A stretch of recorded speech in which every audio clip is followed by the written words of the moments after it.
Good morning, and welcome to this recorded sermon for Sunday, September 15th, 2024. My name is Bob Malone, and I'm the pastor here at Mount Vernon Presbyterian Church in the Mount Vernon section of Alexandria, Virginia. On behalf of our entire congregation, welcome. This morning, I am continuing a three-part sermon series on Christian nationalism, and our first reading comes to us from the book of 1 Samuel, chapter 8. As always, listen for what God has to say to you. When Samuel became old, he made his sons judges over Israel. Yet they did not follow in his ways, but turned aside after gain. They took bribes and perverted justice.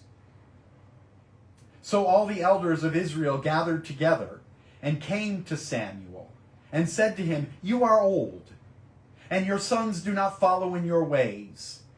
So appoint for us then a king to govern us, like other nations."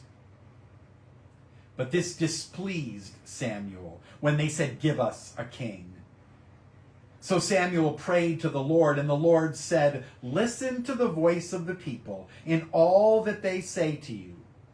For they have not rejected you, but they have rejected me from being king over them. Just as they have done to me from the day I brought them up out of Egypt to this day, forsaking me and serving other gods, so also they are doing to you. Now then, listen to their voice. Only you shall solemnly warn them and show them the way of the king who shall reign over them." So Samuel reported all the words of the Lord to the people who were asking him for a king. He said, "These will be the ways of the king who will reign over you. He will take your sons and appoint them to his chariots and to be his horsemen and to run before his chariots.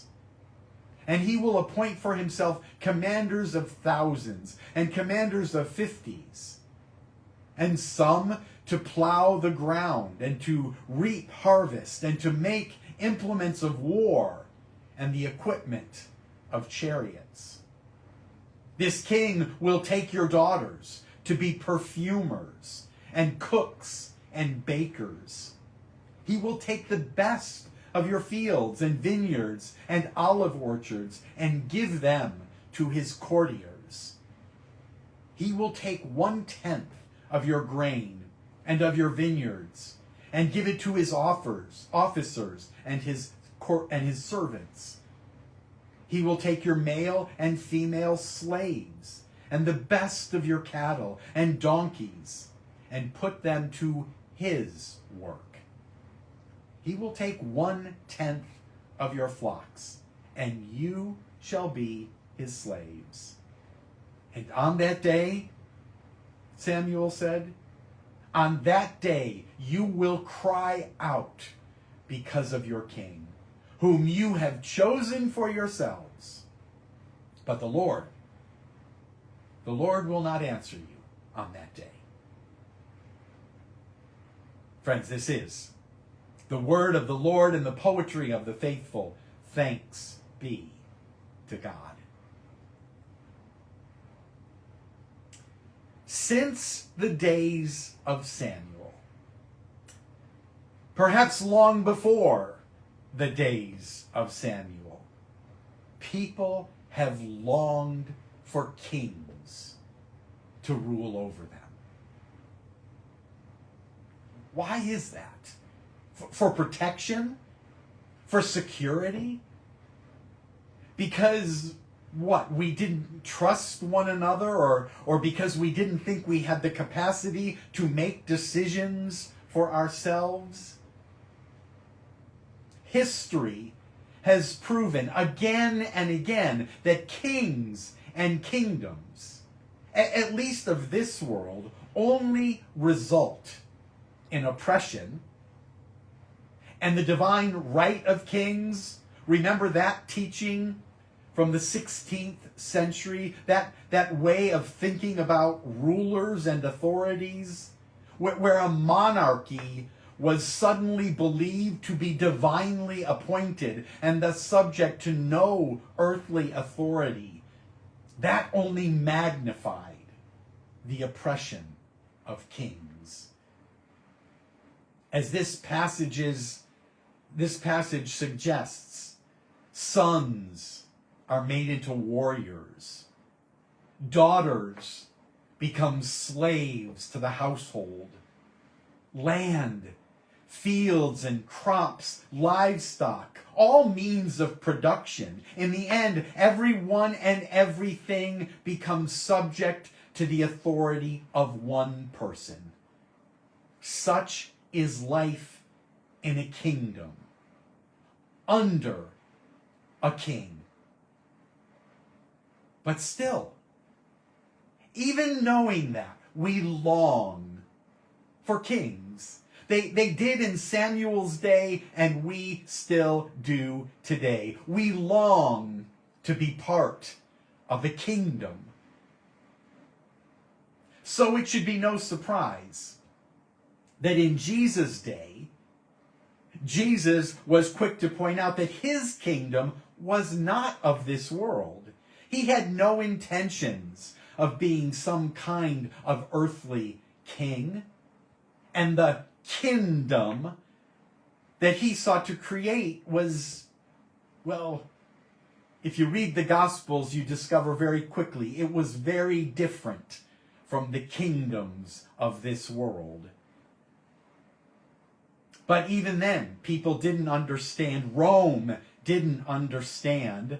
That's why they killed him, after all. We sometimes forget that it was Rome who killed Jesus, the empire, the state, the kingdom.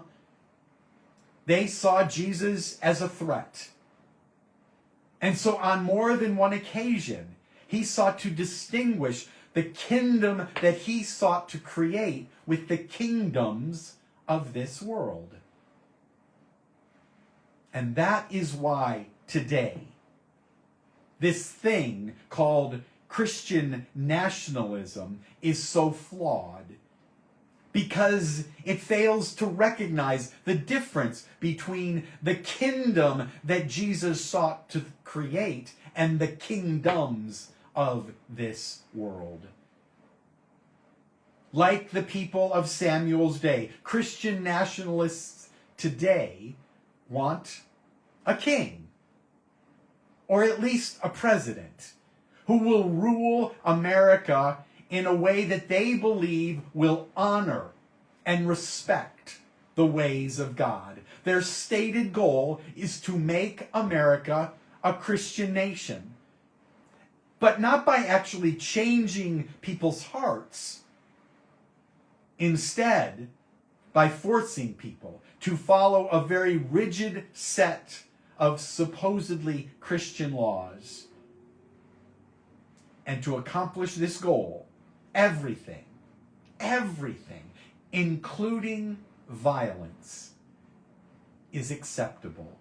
The ends justify the means. And that is what we are going to take a look at this morning. Unfortunately, you need to be here in person in order to be part of that conversation. You see, I'm going to be interviewing one of our members when we gather at 10:30. Mike Ongstead has a great deal of wisdom to share on this matter, and so we're going to explore together what it means to embrace violence as a means of accomplishing the will of God. We're going to look at what it means to be persecuted, and if that opens the door to violence, what it means for us to be persecuted or others, and how do we respond to that. So there's still time. If you are able, I would invite you to join us at 10:30. If not, then sadly this is where the sermon for the day ends. Next Sunday, I will wrap up this 3-part series and hopefully tie together some loose ends. So until then, May you know that you are surrounded by God's love, and may you continue to ask questions as you hear all that is coming at us today about this thing called Christian nationalism. As I said last week, it is, in fact, neither. So until we meet again, peace. And I'll see you right back here next Sunday morning.